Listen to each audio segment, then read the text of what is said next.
You're a computer person, I want your answer in base 10. You give me one of these wrong religious answers, you will be up here doing push-ups until I get tired. So before I start calling anybody volunteer, how much is 3 plus 1? We have an answer right back there. That is a formula. I hope you can do a lot of push-ups because I don't get tired very easy. Well, let me do this military way. I'm going to do this military way. Sir, you moved. You volunteered. And you were going to say 7, weren't you? That is correct. 7 is a correct answer. Thank you very, very much. Oh, I'm looking. Oh, thank you for volunteering right there. I saw you move. That's a volunteer. And you were going to say what, 13? That is correct. We have 7 and 13 are correct answers. Oh, right over here. We have a volunteer. Thank you very much. And you were thinking 6, weren't you? And that is correct also. Oh, wait a minute. How can all these answers like 7 and 13 and 6 be correct to a simple little problem like 3 plus 1? Here's your answer. See, if you rule the truth out, if you cannot accept the truth, you have to accept anything in its place. And that is what evolution is. They have ruled out the truth of a Creator God and must put anything in its place. Even to the point today of teaching our students that 3 plus 1 can equal 7. That is the exact kind of teaching they're doing when they teach the Miller experiment succeeded when it is known to be wrong.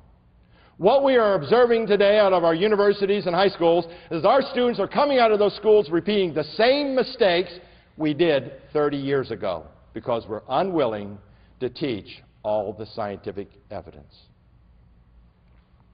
Oh, but Mike, I got a counter-argument. Just give it enough time and it will happen. I have 2 questions about that statement. Number 1, is that a valid statement? Is that even a scientific statement? And the answer is no to both. Has nothing to do with science. Because here's what that statement, given enough time will happen, here's what it really says. We don't know how it happened, but given enough time, we have faith it will. It is a faith statement which should not be allowed in our science classrooms. I'd like to take you to a little mathematics. Now that you have a firm understanding of quantum physics, I'd like to take you to some higher mathematics now called the laws of probability. Law of large numbers, 10 to the minus 50th power. Now, I know a lot of people don't like to work in fractions, so what I'm going to do here to make it easier, just drop the minus sign. We'll call it 10 to the 50th power. The problem will work the same here. 10 to the 50th power. That is a very big number. Very big number. 1 followed by 50 zeros. If the chances of an event to occur are greater than this number, that event will never happen. Oh, but Mike, probabilities deal with small numbers and they never get to be absolutely 0, and I know that.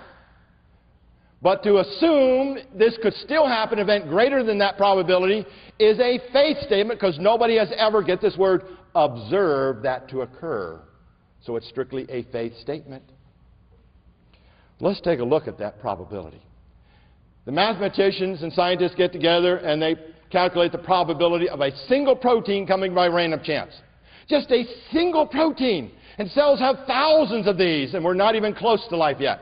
They calculate that probability not 10 to the 50th, but 10 to the 191st power. Just to get a single protein is beyond the laws of probability. But it gets better. It just keeps on getting better. What do the scientists calculate is the probability of a cell occurring by random chance. Now we're finally at life, and they calculate that probability at 10 to the 40,000th power. Now, if we've really proven anything, what we have just proven is Romans 1:19 and 20. That God has given us all the evidence and no one has an excuse for not believing in a Creator. In other words, in everybody's heart of hearts, they know there is a Creator. It's just that some people willfully choose to reject that. Romans 1:19 and 20. All the science confirms that. Now let's see what some of the scientists have to say. Here's John Joe McFadden, professor of molecular biology and quantum physics. This man is an evolutionist, and he wrote a book called Quantum Evolution. I went through his entire book, and here's his conclusion.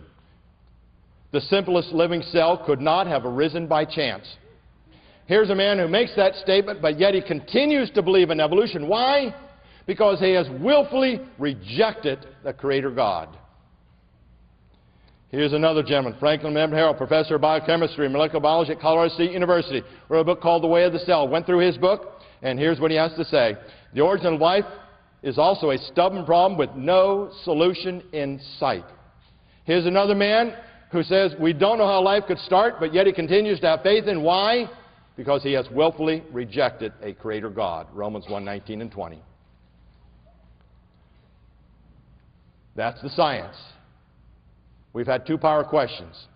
Where do we take this question? If evolution is unable to explain the origin of life through naturalistic means and without a foundation, why should I accept evolution when you cannot produce the evidence? I already have a faith. Tell me about your faith, and I'll tell you about my faith. And oh, by the way, would you tell me what your faith has to offer me, and I'll tell you what my faith in Jesus Christ has to offer you. We just took it back to the gospel. Two power questions. Where did the matter come from? How did life originate?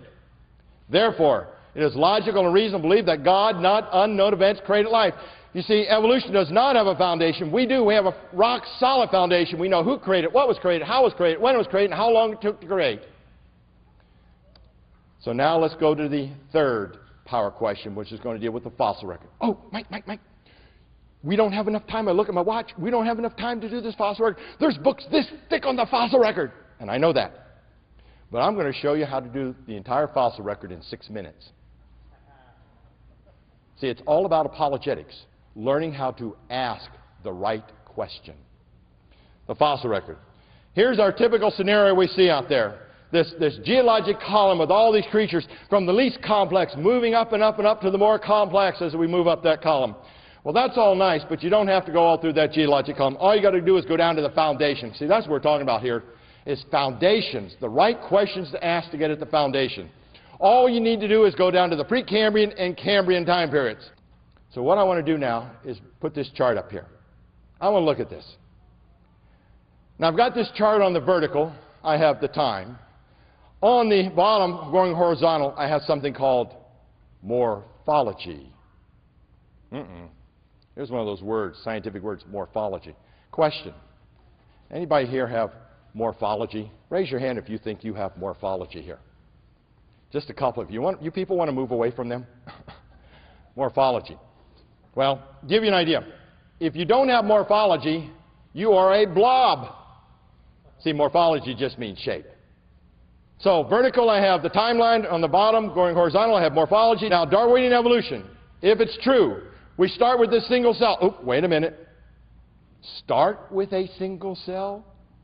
How many steps did I just skip? How many millions of steps did I just skip? You see, it goes back to the origin of life, doesn't it? How did you get that first cell? They can't answer that question. See, I don't like to let them assume these things. They're claiming to be scientific. Let's get rid of their assumptions.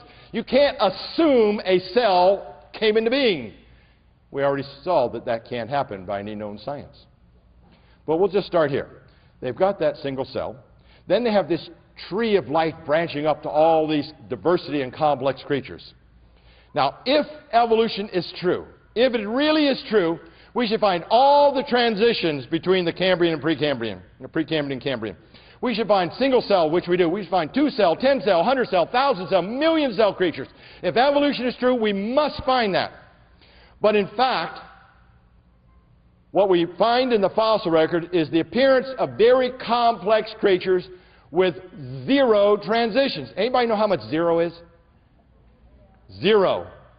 0. In other words, the fossil record, the foundation for the rock fossil record is missing. You don't have to go anywhere else.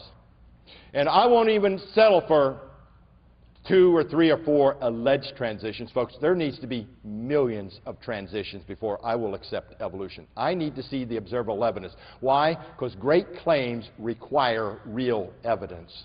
Oh, but Mike, what about these whales with legs we found? They're certainly transitions. Folks, we have found 4-inch knobs on a 70-foot whale. You know what a 4-inch knob on a 70-foot whale is? It's not a leg, it's a pimple.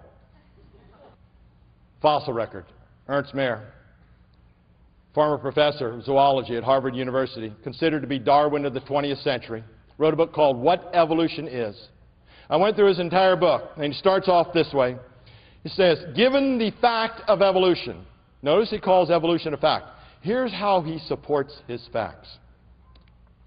One would expect the fossils to document a gradual steady change from ancestral forms to the descendants. But this is not what the paleontologist finds. Instead, he or she finds gaps in just about every phyletic series. Went through his entire book. All he could come up with about a half a dozen alleged transitions. That is not evolution. That is supporting there had to be a creator. That's what his book really supports, is a creator, whether he knew it or not. Fossil record. Based on the evolution model, the entire foundation for the Darwinian evolution, the fossil record is missing. You know where we go now? Why should I accept evolution when you cannot produce the evidence? I already have a faith. Tell me about your faith, and I'll tell you about my faith. Didn't we just do that in about 6 minutes? The entire fossil record. You see, if they're going to go off to these, this Archaeopteryx, this missing link between dinosaurs and birds, don't go there unless you're prepared to. Go back down to the foundation. Stick to the foundations. If they don't have a foundation, they have no starting point. See, we have 3 foundational questions so far. Where did the matter come from? How did life originate? Where are the millions of transitions between the Precambrian and Cambrian? So therefore, it is logical and reasonable to believe that God, not unknown events, created all life after his kind. See, we have a logical and reasonable faith. It is not a blind faith to believe in the Bible. We have a rock-solid foundation. We have answers. So far, the evolutionists have no starting point for what they believe. So let's go to the last one now. Dinosaurs. Dinosaurs. It's all about asking the right question. See, the common question is, what happened to the dinosaurs? That's a common question. Okay, it's a good question, but it's the common question. You see, the more important question to be asking about dinosaurs is, where did they come from? Why is that an important question? Well, I've been to museums all over this world. You know what I see in the museums? Dinosaurs. I open up all these books. What do I see? Pictures of dinosaurs. What am I not seeing? All the thousands or millions of transitions that led up to the dinosaurs. Why are these transitions not in the museums? How about a thought here? Just a thought. They never existed. If those transitions were readily available, I believe they would be in the museums, but we don't see them. See, the standard story is dinosaurs evolved about 220 million years ago and died out long before man evolved. Folks, great claims require real evidence. Where are the bones of all these transitions? We don't find them. The Illustrated Encyclopedia of Dinosaurs makes this statement. The question of the origin of dinosaurs is one that has puzzled paleontologists for many years. Wouldn't it be nice to see that statement in a textbook? Wow, that's an honest statement. How about this one? The Natural History Museum Book of Dinosaurs. Where did dinosaurs come from? That apparently simple question has been the subject of intense debate among scientists for over 150 years. In other words, we don't know scientifically where the dinosaurs came from, but if you open up the Bible, you'll find out dinosaurs were created on day 6, the land animals. If evolution is unable to provide the thousands of transitions for the origin of dinosaurs, then it is without a foundation. Why should I accept evolution when you cannot produce the evidence? I already have a faith. Tell me about your faith, and I'll tell you about my faith. And oh, by the way, would you tell me what your faith has to offer me? And I'll tell you what my faith has to offer you in Jesus Christ. Right back to the gospel. Therefore, it is logical and reasonable to believe that God, not unknown events, created the dinosaurs. We have a reasonable and rational faith, not a blind faith, but a very logical faith. We have answers. We have answers for every one of those foundational questions. Evolution does not. No beginnings, no starting point. So what is evolution then? If it can't be defended scientifically, what is it? Evolution is a faith-based belief system. It cannot be defended scientifically. No foundation for what they believe. But the Bible does offer us a foundation. The Bible offers us answers. Teaches us who created, what was created, how it was created, when it was created, how long it took to create. But you know the greatest thing about all that is? The one who did all that says you can have a personal relationship with him. That he loves you and he cares for you. That is the great statement about our Creator. The one who called all that into existence cares for each and every one of you. Now I'm going to finish with a final story here.